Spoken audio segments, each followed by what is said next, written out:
Special story ఏందయ్యా అంటే తెలంగాణ రాష్ట్రంలో మరి ఇప్పుడు బచ్చన్న మంత్రి, పొంగులేటి మంత్రి, ఉత్తమన్న మంత్రి అని మనం అనుకుంటున్నాం. వీళ్ళు మంత్రులు కాదట. ఇప్పుడు జర్నలిస్టులు ప్రెస్ అనే సింబల్ పెట్టుకుంటే అన్నట కేసులు పెడతారట. దాని సంగతి తర్వాత మాట్లాడతా. అక్రిడేషన్ కార్డులోనే ప్రెస్ అని పెట్టుకోవాలంట. మరి ఏ సంబంధం లేని లత్కోరగాన్లు ఎమ్మెల్యే, ఎంపీ అని పెట్టుకుంటారు కదా. మరి దాన్ని మేము అడుగుతాం, బరాబర్ అడుగుతాం, కడుగుతాం, వదిలిపెట్టే ప్రసక్తి లేదు. సో ఇప్పుడు ఎమ్మెల్యే, ఎంపీలు కాదు, డైరెక్ట్ మినిస్టర్లు అంటే ఇప్పుడు ఇప్పుడు రాజ్యాంగబద్ధంగా మంత్రి పదవిలో ఉన్నాడు, వాడు మంత్రి కావచ్చు, తప్పేమీ లేదు. వాని పైన ఎట్లాంటి క్రిమినల్ చర్యలు తీసుకోవాలని పని లేదు. కానీ రాజ్యాంగబద్ధంగా మంత్రి కానోడు ఏ రకంగా మంత్రిగా వ్యవహారం నడిపిస్తున్నాడు, ముఖ్యమంత్రి కానోళ్ళు ఏ రకంగా ముఖ్యమంత్రిగా వ్యవహారం నడిపిస్తున్నారు. సో మందికో నీతి మనకో నీత. అంబేద్కర్ రాసిన రాజ్యాంగం ఇటువంటి లంగా పనులు చేయొచ్చు అని రాసి పెట్టిరా చెప్పురా దయచేసి. మళ్ళీ అంతా ఒకటే కులం, అంతా తమ సామాజిక వర్గమే, అంతా రెడ్లే నాయన. ఇప్పుడు ముచ్చట ఏంటంటే, సో ఇది ఇందిరమ్మ రాజ్యం, ఇది ప్రజారాజ్యం అంటారు కదా. ఇది రేవంతు అన్నదమ్ముల రాజ్యం, రేవంతు బినామీల రాజ్యం, ఇది రేవంతు బందిపోట్ల రాజ్యంగా మనం దీన్ని ఒకసారి పరిగణించాల్సిన అవసరం ఏర్పడదు. ఎందుకో ఒకసారి నేను చెప్తా. సో ఇందిరమ్మ రాజ్యంలో రాజ్యాంగేతర శక్తులని ఒక స్పెషల్ స్టోరీ రాసి నేను. మంత్రులు, ఎమ్మెల్యేల కంటే కూడా పవర్ఫుల్ అంట వాళ్ళు. అంటే ఉత్తమన్న కంటే, రాజన్న కంటే, ఇటు పోతే బచ్చన్న కంటే, వీళ్ళందరికంటే చాలా పవర్ఫుల్ అంట. అయితే ఫైలు ఏదైనా సరే, పైరవీలు ఏమైనా అన్ని వారి కనుసన్నల్లోనే జరగాలట.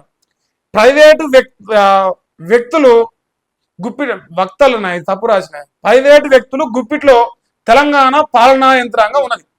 అయితే టెండర్లు, దందాలు రేవంతు బామ్మర్ది సూదిని సృజన్ రెడ్డి చేస్తారంట. ఈయన ఇప్పుడు భూల మంత్రి, టెండర్ల మంత్రి, దందాల మంత్రి. సో ఇప్పుడు ఎవరు సూదిని సృజన్ రెడ్డి గారు. మళ్ళా ఈయన ఓ ఎమ్మెల్యే కాదు, ఓ ఎంపీ కాదు, ఓ మంత్రి కాదు, ఏం కాదు, ఆయన అన్ని. మరి ఈయన మీద ఏం క్రిమినల్ చర్యలు లేవా అంటే జర్నలిస్టులకు ప్రెస్ అని పెట్టుకుంటున్న కేసా? ఇవన్నీ అడిగితే ఇవన్నీ ఆ లంగలు అత్తుకోరు కాదు. ఆంధ్రజ్యోతుడు, ఈనాడు, వెలుగు కూడా అడగడు కదా. అలా దాంట్లో పనిచేసే జీతగాన్లకే వాల్యూనా? ఎందుకంటే మనకు జోక్తారు కదా, మనకు జోక్తారు కాబట్టి. సో ఇప్పుడు shadow home Revanth right hand అంట వేం నరేందర్ రెడ్డి అంట. ఈయన హోమ్ మినిస్టర్ వేం నరేందర్ రెడ్డి. మరి ఈయనకు రాజ్యాంగబద్ధంగా ఏం పదవి ఉందో చెప్పాలి. ఈయన హోంమంత్రి అంట. సో షాడో రెవెన్యూ మంత్రి రేవంత్ తమ్ముడు కొండలరెడ్డి గారు. ఈయన సిలికా పాలకులు ఉంటాయి, మంచి మంచి ముచ్చట్లు బాగుంటాయి. సో ఈయన కొండలరెడ్డి గారు. షాడో సినిమాటోగ్రఫీ మరి రేవంత్ నమ్మిన బంటు రోహిన్ రెడ్డి అంట. మరి ఈయన రోహిన్ అంటే నాకు తెలియదు. సో ఈయనే కావచ్చు. ఇంత ముందుకు మన కొండా సురేఖ గారు కూతురు చెప్పిందిగా, సుష్మా పటేలా. సో ఆమె చెప్పింది చూస్తున్నారు రోహిన్ రెడ్డి, ఇంకో మనోడే. సో ఈయన సినిమాటోగ్రఫీ అట. షాడో మున్సిపల్ రేవంత్ అనుచరుడు ఫైవ్ కురేజ్, ఇంకో మనోడే. అప్పట్లో అందాల భావనతో ఆటలాడి చూసినారు. అందాల భావనలు వచ్చినప్పుడు ఆటలాడలే. సో ఈయన ఫైవ్ కురేజ్. కొడంగల్ షాడో ఎమ్మెల్యే మీ అందరూ తెలుసు, మా అన్నగారు, మా ప్రియతమ నాయకుడు తిరుపతి రెడ్డి అన్నగారు. మా దయామయుడు, దయనీయుడు. ఆయనకు ప్రోటోకాల్ ఉంటుంది. ఓ ఎమ్మెల్యే కాదు, ఓ సర్పంచ్ కాదు, ఓ వార్డు మెంబర్ కూడా కాదు.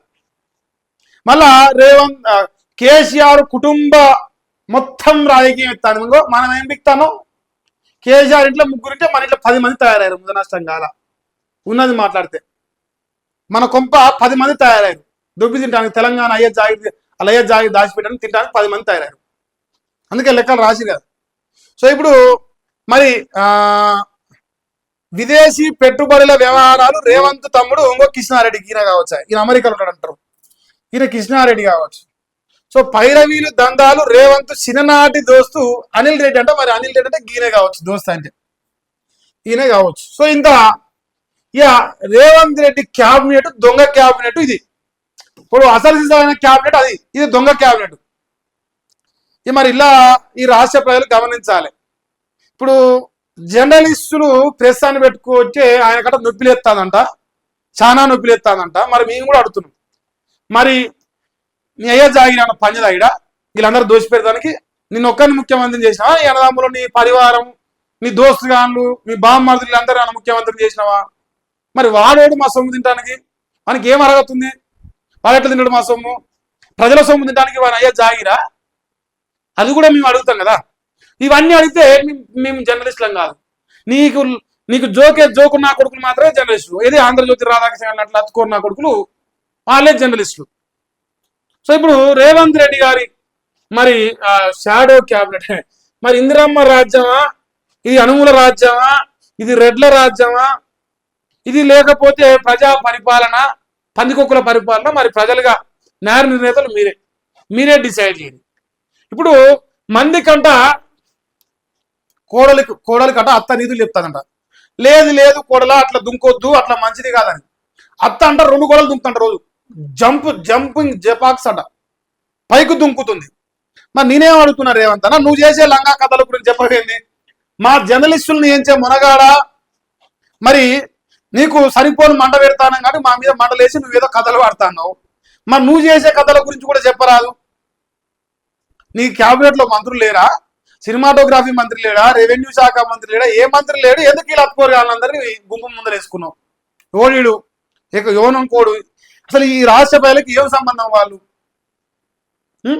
దాని సమాధానం ఉండదు. ఇప్పుడు ఈడ రాసిడి ముచ్చట సచివాలయం ఒరే పెద్ద విషయం మర్చిపోయినా కదా మనం. ఈడ రెడ్డి సింబల్ పెట్టలేదా? వీళ్ళందరూ రెడ్డి కాబట్టి పెట్టిండు. మరి రెడ్డా కాదా పెట్టలే. సో ఇప్పుడు సచివాలయంలో సాడో సీఎంగా ఓ మహిళ ఆమె పేరు మాధవిలత. ఆమె పేరు మాధవిలత. అది ఎన్నడో చెప్పారు. సో ఆ మాధవిలత అనేటామా అంటూ కథనాలు కూడా వచ్చినాయి. సో మరి రేవంత్ రెడ్డి ముఖ్యమంత్రి, మాధవిలత ముఖ్యమంత్రి అన్నది అడుగుతున్నారు. ఇక్కడ మహిళ బొమ్మ వేసిండు, తలకాయ తీసేసిండు, మరి ఎవరో కూడా తెలియదు. సో ఆ పేరు బయటకు వచ్చినప్ప ఆ ముఖం బయటకు రాలే. ఇంకా అది ఓపెన్ సీక్రెట్. ఇప్పుడు వాళ్ళు చట్టసభకు వెళ్ళలేదట, రాజ్యాంగం మీద ప్రమాణం చేయలేదట, ప్రభుత్వంలో ఎలాంటి చిన్న పదవులు కూడా లేవట. కానీ వాళ్ళ మాటే శాసనం అయింది. వాళ్ళ కన్ను పడ్డదే టెండర్ దక్కదు, వాళ్ళ అనుమతి లేనిదే ఫైలు కదలదు. రాష్ట్రంలో ఎన్నడూ లేని విధంగా రాజ్యాంగేతర శక్తులు తెలంగాణ పరిపాలనా యంత్రాంగాన్ని తమ గుప్పిట్లో పెట్టుకున్నారన్న ఆరోపణలు ఇప్పుడు రాజకీయాల్లో సంచలనం సృష్టిస్తున్నాయి. అమృత్ టెండర్ల నుంచి సినిమా టికెట్ల సెటిల్మెంట్ల వరకు, హైడ్రా కూల్చివేతల నుంచి భూముల కేటాయింపుల వరకు అంతా ఈ షాడో శక్తుల కనుసన్నలోనే జరుగుతున్నాయన్న ఆరోపణలు బలంగా వినిపిస్తున్నాయి. ఎట్లా వినిపిస్తున్నాయి? చాలా బలంగా వినిపిస్తున్నాయి. ఇప్పుడు ఈ ముచ్చటల రాయని ఒక లంగా ఉంటాడు ఈ రాష్ట్రంలో. ఈ ముచ్చట రాయలేని ఒక లంగా, చేతగాని ఒక సన్నాసి ఈ రాష్ట్రంలో ఉన్నాడు. వాని పేరే ఆంధ్రజ్యోతి రాధాకృష్ణ. వానికి ఇది కనపడదు. ఈయనకి ఏం కనిపిస్తుంది అంటే, వాడు అడగా నా గురువులు నేర్పించురు, నేను జర్నలిస్ట్ అని. నేనేం చెప్తాంటే, వాడు ఒక బ్రోకరు, వాడు జర్నలిస్ట్ గా ఈ సమాజం ఏనాడు చూడదు కూడా భవిష్యత్తులో. ఆ బ్రోకర్ గానే జర్నలిస్ట్ అంట. మరి రేవంత్ రెడ్డి చెప్పిండు నిన్న, వాడు నేను జర్నలిస్ట్ అని సర్టిఫికేట్ ఇచ్చుకున్నాను. రాధాకృష్ణ గారు నువ్వెందుకు సర్టిఫికేట్ ఇచ్చుకునేది? నేనే ఇష్టపడి నీ సర్టిఫికేట్, నువ్వే పెద్ద లంగనా కొడుకు కాబట్టి నువ్వే జర్నలిస్ట్ అని నువ్వు పెట్టుకో ప్రెస్ అని ఇవన్నీ అడుగుతున్నా. నికార్సుగా మేము అడుగుతున్నాం, మేము పెట్టుకోవద్దు ప్రెస్ అని జరాగరే. సో డెస్క్ జర్నలిస్టులకు అక్రిడేషన్ కార్డులే.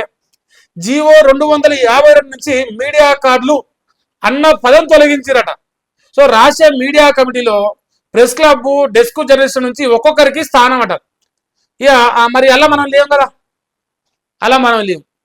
సో సవరణ ఉత్తర్వులు జారీ చేసిన ఇప్పుడు ఓ రైతు బంధు వికిచ్చే దమ్ము మనకు లేకపోయే, ఓ పథకాలు వికిచ్చే దమ్ము మనకు లేకపోయే, 6 హామీలు నెరవేర్చే దమ్ము మనకు లేకపోయే. ఈ దద్దమ్మ పనులు చేస్తాను మనకు చేతనాయ, ఈ దద్దమ్మ పనులు చేస్తానికి.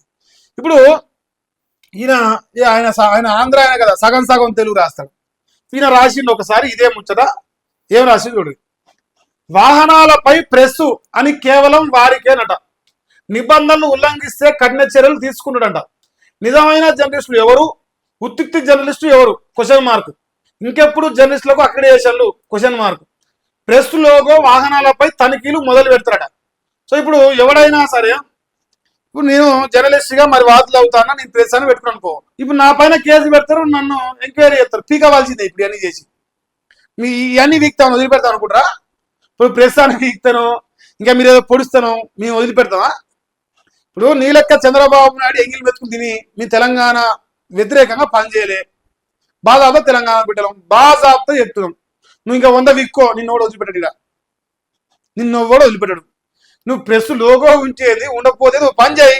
నా నా ఎంగిరి మెతుకుతున్న కుక్కలే ఆంధ్రజ్యోతి రాధాకృష్ణ గాడు, అటు పోతే ఏపీ అను, ఈనాడు, ఆ టీ5 ఓడు, ఆడోడు ఎన్టీఓడు, ఈ మహా న్యూస్ ఓడు, వీళ్ళే జనరేషన్ చెప్పుకో. బొచ్చు మాకు ఒరిగేదేంది? నీ నీ అక్రిడేషన్ కార్డు లేకపోతే నీ అంటారుగా యాక్సెప్టెన్స్ మీకు కావాలని కోరుకుంటున్నా. మంట పెట్టే దమ్ము మా కాడ ఉన్నది, నీకు తగులుతాను ఇక అంతే. సరే పరిస్థితి. ఇందిరమ్మ రాజ్యంలో షాడో మంత్రులు, షాడో ముఖ్యమంత్రి నడుస్తారు. సో ఈ కథను ఏ పేపర్లో రాదు. నమస్తే తెలంగాణలో వీళ్ళు రహస్యంగా భేటీ అయ్యారు అనేది ఏం లేదు, బాజాబ్తా భేటీ అయ్యారు. ఈ కథనం కూడా ఇలా రాదు. ఇది ఈనాడు, ఆంధ్రజ్యోతి, వెలుగు. అందుకే ఆ 3 జర్నలిస్టులు అయ్యో మీ అందరం కాదు.